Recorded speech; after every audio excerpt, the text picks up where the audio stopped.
C.h.i.l.d.i.s.h SNP MP suspended from Commons after outrageous attempt to steal symbolic mace.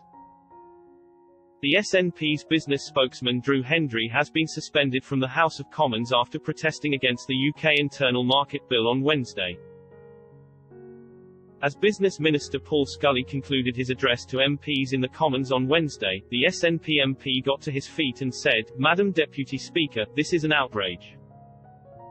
Having been told to resume his seat by Dame Rosie Winterton, Mr. Hendry refused before proceeding to pick up the parliamentary mace and proceeding towards the door of the chamber. He was stopped by the doorkeepers, who took the mace from him. MPs across the chamber could be heard describing Mr. Hendry's actions as outrageous and referring to it as another boring stunt. Dame Rosie remarked that it was very childish, before naming Mr. Hendry and suspending him from the service of the House. She said, "The honourable gentleman must resume his seat and he knows that. This is just showing off. The honourable gentleman should resume his seat. Otherwise I will order him to leave and name him." Does he want to be named? Is that what's happening? If that is what is happening, then we can do it. Oh, for goodness sake, very childish.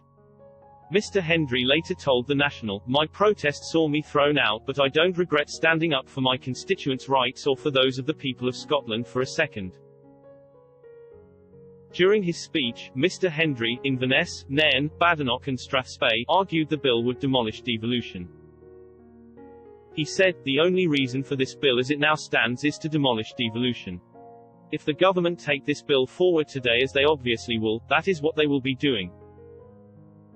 He added, "People in Scotland, when they see the effects of this bill, will be angry about the fact that their rights are being taken away by these Tory ministers aided by their Labour bedfellows.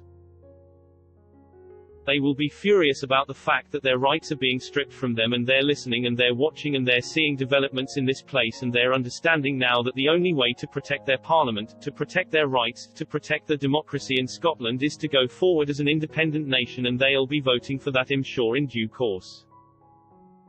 The SNP's Deirdre Brock, Edinburgh North and Leith, warned her party have not yet begun to fight.